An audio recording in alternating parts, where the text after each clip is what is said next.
What up? Hi guys, another top three for recovery. I've got my friend Meg coming on. Give it a minute. Give it a minute. Oh, first to join. Oh, where'd you go?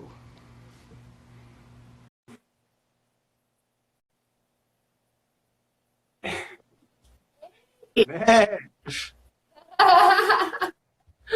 Good I'm to so see pumped. you. That was one of the faster connections I've had, you know? Awesome. What's Great. going on? Oh, just, taking it easy. Just finished a coach training class, so winding down for the eve. Happy to connect with you. Nice, nice. Happy to connect with you as well. So you're in Colorado. I am, yeah. So I'm like 20 miles northeast of Durango, Colorado. We live on a lake. It's super awesome. Nice, nice. Well, I am excited to have you on this episode of Top Three for Recovery with Recovery Rockstars, and I kind of want to get into it. So tell me now, how long have you been sober? So I've been sober for a little over 3 years. My sobriety date is July 9th, 2016. And I'm Awesome. sober from alcohol. That was my crutch. I was going to say, what were you struggling with? So, we talked before this, and your insight, you went to the dark side with alcohol. hmm You want to talk a little bit more about that? Sorry, there was a glitch. Can you repeat that?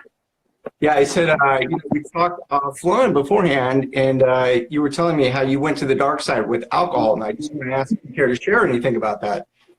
Oh, yeah. Oh my gosh. I really went through it. So for me, my journey in recovery actually began in like 2015 before it actually stuck. So relapse is a part of my story, and I experienced 3 to 4 relapses, and it was horrible. It was terrifying. I really went through the ringer with them. I actually refer to it as like my dark night of the soul.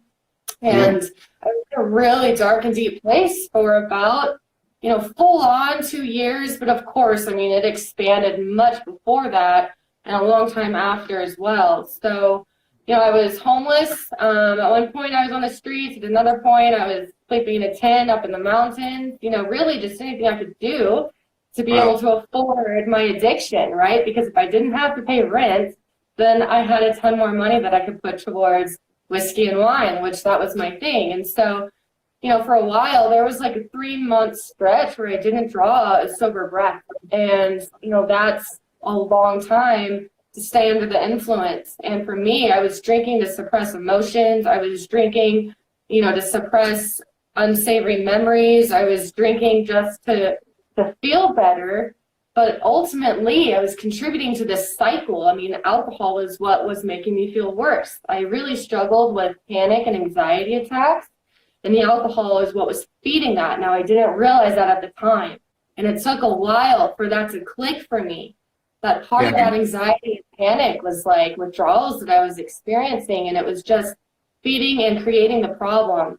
So it wasn't until I decided to get sober. Now, that's a long story you and I can get into another time. But We're everything doing a that led up podcast. to that was just I couldn't do it anymore. I could not continue that lifestyle. If I kept drinking like I was, I had a very short life ahead, Yeah, and I wanted a lot more for myself. I knew that I deserved more, and I was meant for more than that life. And so, absolutely. ultimately, it all happened for a reason. I wouldn't change any of it because it's made me who I am today. And I'm just so grateful for the entire experience. Love it. In over 3 years, that's pretty incredible. So give it to us. Hit us with your top three tips to stay sober. Totally. So tip number one is a healthy and mindful lifestyle. And what that means to me is, healthy whole food meals, because our gut and our brain are directly connected. And so what we put into our body directly affects our mood and our performance and our focus and our energy levels, all of it. Every level is directed by diet. So I'm a huge advocate for really healthy food, drinking plenty of water, getting enough sleep. For me, I also incorporate a mindful meditation practice. I do a guided meditation every morning to start my day. That just works really well for me. Everyone's different, so I'm just sharing what's worked in my journey of recovery. So one is just a really healthy and mindful lifestyle. Also incorporating part of that is exercise, daily exercise, getting out into nature, getting sunshine and fresh air, all these things that, they just contribute to overall well-being. And so then number two is having a community of accountability and support. So for me, I was going to 12-step meetings in the beginning of my recovery. I still go occasionally, not as much anymore. But that's what really worked for me, was having that community that would hold me accountable and would support me along my journey, who I could go to and turn to, in times of trial and struggle. Because having those people to lean on, and also, a group of people that have a certain level of understanding, because, many of them share a similar story. They've been through the dark night of the soul. They've been in the trenches. They understand all the emotions associated with that. So one is healthy, mindful lifestyle. Two is a community of support and accountability. And three is pursuing your passions and finding your purpose, going after your interests, exploring new hobbies, just getting really creative and getting those creative juices flowing. For me, that worked very well. I picked up so many projects. Oh my goodness. And a lot of them stuck too, and a lot of them I still really enjoy doing. For example, like arts and crafts, I love making dream catchers and, little pieces of jewelry, stuff like keeping my hands busy helps me a lot because I still have some anxiety. And so that's always like a good go-to for me. And then also, a huge passion of mine is the outdoors and adventure. So every chance that I have, and I've been really busy lately, but every chance that I have, I get outside, I go out, and even just getting my bare feet on the grass or whatever for a little bit, every morning after meditation, I go for a big bike ride. I've got a mountain bike that is like my most treasured possession.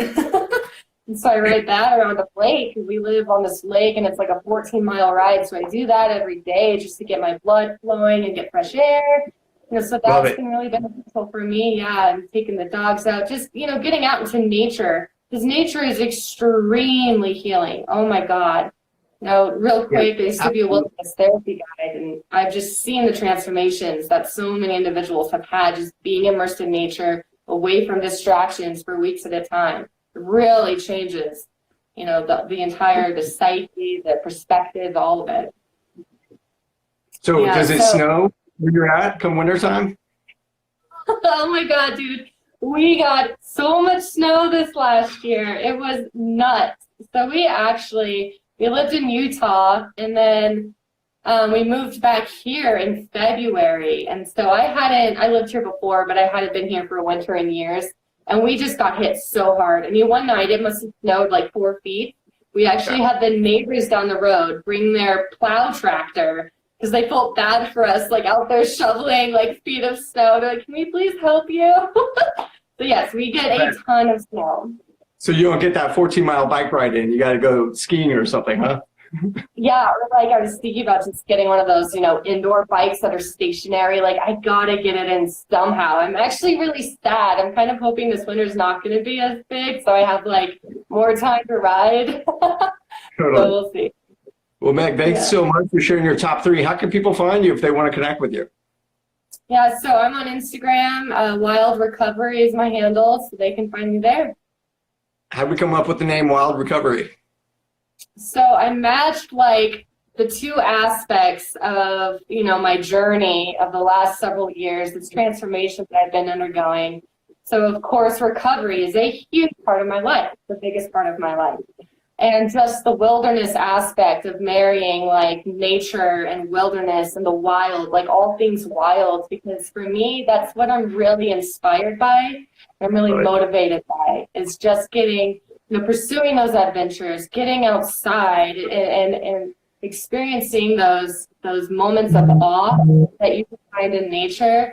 And just being, for me, what was very healing in my early recovery, it was just getting outside and going camping, sleeping under the stars and listening to like the coyotes howling in the distance and really just being on the ground in the dirt and just, this is going to sound whatever, but I just feel so connected to nature in that way. And it's been so healing for me in my journey. So that's why I chose Wild Recovery, because it's just two of my biggest passions.